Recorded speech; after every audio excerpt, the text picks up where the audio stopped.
Day 2 on our circular weaving bowls, and I have weaved enough that I am going to measure to see if I have met the 2-inch rule. So if I turn my bowl on the side and I use a ruler, I can see that I have over 2 inches of yarn on the bowl and I'm finished. Some of you might get closer to 2.5, but you want to leave some space at the top or your yarn will just loop right over and fall apart. So I weaved. I have a pretty long tail left. When I am finished, I just went outside this tab. I am going to loop around this same tab. So instead of going in that same direction, I'm going to go backwards, and I am going to wrap it around that last tab 2 times. And what I'm going to do is I'm going to knot, a double knot. So this long tail is going to go under my loop that I just made 1 time and pull.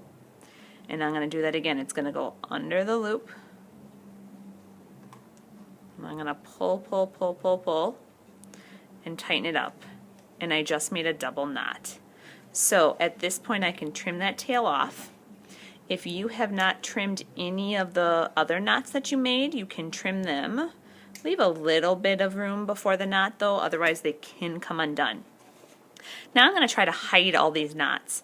Sometimes a pencil works really well to kind of push the yarn in. Some of you might prefer to just do that with your fingernail, pushing them and trying to hide them. Some of them go right in between the cardboard slot, which is really nice. You can just kind of hide them in there.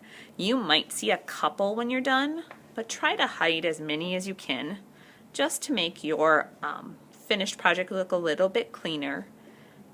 Kind of twisting to get that in. And I want to do the same thing on the outside. Just hide any of those messes that you can see. Once you have them hidden fairly well, I am going to make sure I have a messy mat, and you can choose to use crayons or markers to color the bottom and the tabs. So I'm going to go with maybe a combination. On the bottom, you can make a design. You can color it with a solid color. You could make a G. I've got Green Bay colors. Up to you how you want to do it. So I'm going to go with marker maybe. And it's a little tricky because it is 3D. I might just do a design here. Got an X. My cap fell off there. And maybe in between there I'm going to use some crayons and color it with something else. So I'm going to work on that in a little bit. I want to talk about the tabs. Coloring these tabs gets a little tricky. So your bowl can lay on its side fairly easily, and that allows you to color those tabs without trying to hold a marker and color like that. I'm just making sure I have a messy mat underneath so that my table isn't getting super dirty.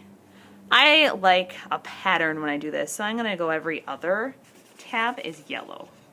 My whole camera's shaking because my marker is icky and I'm pressing hard.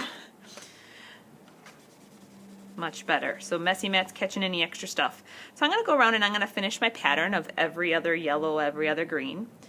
In the inside, I also have to flip it over, and I don't have to do the bottom where you wrote your name, but if you give this a little push down, the tabs kind of come out, and you can color the opposite side just with a little push down. So when you're finished, the bottom is colored, the tabs on the inside are colored, and the tabs on the outside. So when I come back, I should have those things done. All right, 4th graders, here you have it. A finished work.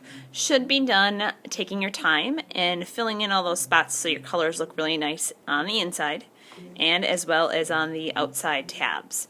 When you are finished, you will find your name tags up on Mrs. Cleary's table. So if you can pretend this is my name tag. If you could glue it on a tab on the inside, then I will know where to find it and match it up on Artsonia. Your finished projects are just going to go on the table up front where your name tags are, and they can stay there to dry.